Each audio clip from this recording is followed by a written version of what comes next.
Terus tadi kan soal ibu menyusui. Nanti kita akan ngobrolin soal gizi dan juga yang lain-lain ketika kita Ya. berpuasa. Nah, tapi sebelum kita ke sana, aku mau nanya nih, apakah ini berpuasa berarti kan intinya tadi berpuasa tidak berbahaya bagi ibu menyusui ya, karena dia.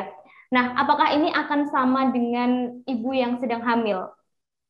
Nah, jadi beda ya. Mungkin kalau misalnya kalau ibu hamil, dia tuh memang dia lebih ini ya, dia akan lebih capek gitu loh, karena selain dia itu membutuhkan asupan makanan untuk janinnya itu lebih full gitu kan. Terus juga dia kan apa ya, ibu menyusui itu akan lebih gampang capek lah, itu karena ada faktor hormonal dan lain-lain. Makanya kalau misalnya ibu hamil ya, itu memang aku kayak lebih menyarankan bolehlah dia nggak berpuasa. Tapi kalau misalnya ibu menyusui, itu dia akan lebih mudah untuk menjalankan puasa memang dibandingkan ibu hamil. Nah, tapi sebenarnya nih waktu aku baca juga nih, ibu hamil itu sebenarnya juga nggak masalah banget gitu loh berpuasa, karena ibu itu kan dia juga punya cadangan makanan yang akan dia salurkan ke bayi kan, ke janin kan. Kan dia itu kehamilannya itu tidak punya masalah, itu sebenarnya sangat aman untuk tetap menjalankan puasa. Itu sebenarnya aku kemarin baca itu.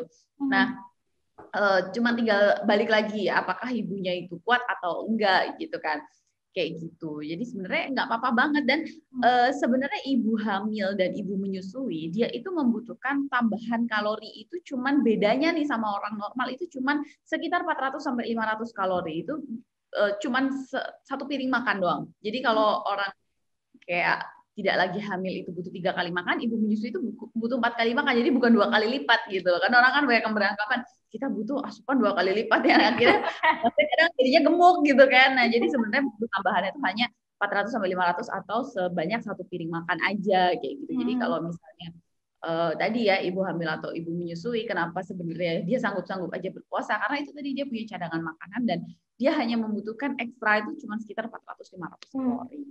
Oke, Tuh.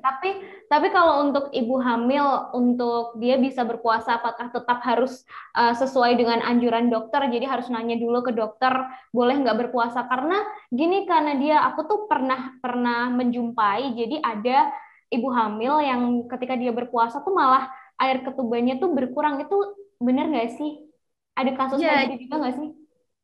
jadi gini, jadi kan memang bayi itu kan dia itu kan meminum air ketuban, ya Hmm. kan ya. Jadi supaya air ketubannya itu enggak sedikit, ya itu, tapi itu multifaktor sih sebenarnya, air ketuban sedikit atau banyak gitu. Nah, tapi kan salah satunya kan ikhtiarnya itu ya dengan kita juga meminum air yang banyak. Nah, makanya jadi walaupun kita itu hamil, menyusui ataupun orang normal, itu pada saat berpuasa yang wajib diperhatikan itu adalah air air putih yang cukup ya. Jadi jangan buru-buru minum es buah, es campur dan lain-lain. Cukupi dulu air putihnya.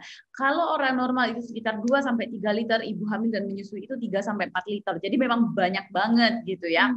Beda sama orang normal. Nah, tadi benar kalau ibu hamil mau berpuasa itu sebaiknya konsultasi dulu sama dokter kandungan, karena kan tidak semua ibu hamil itu maksudnya dia normal-normal aja ya. Kadang kan ada yang punya masalah, misalnya harus konsumsi obat tertentu dan lain-lain. Nah, itu memang dia harus konsultasi apakah kesehatan dari kehamilannya itu bisa untuk berpuasa.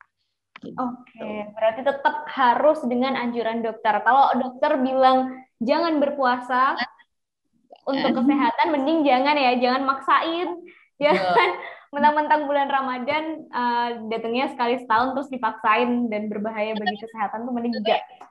Iya, karena sebenarnya di Islam juga kan sebenarnya kita dikasih kemudahan juga ya. Maksudnya Hmm. ibu hamil atau menyusui itu boleh untuk tidak berpuasa asalkan membayar fidyah. Itu Hmm. tuh sebenarnya juga tadi kalau misalnya dia mampu itu boleh, kalau misalnya nggak mampu juga nggak apa-apa. Hmm. Sebenarnya kita dikasih kemudahan kok. Terima kasih sudah nonton. Jangan lupa like, subscribe, dan share ya.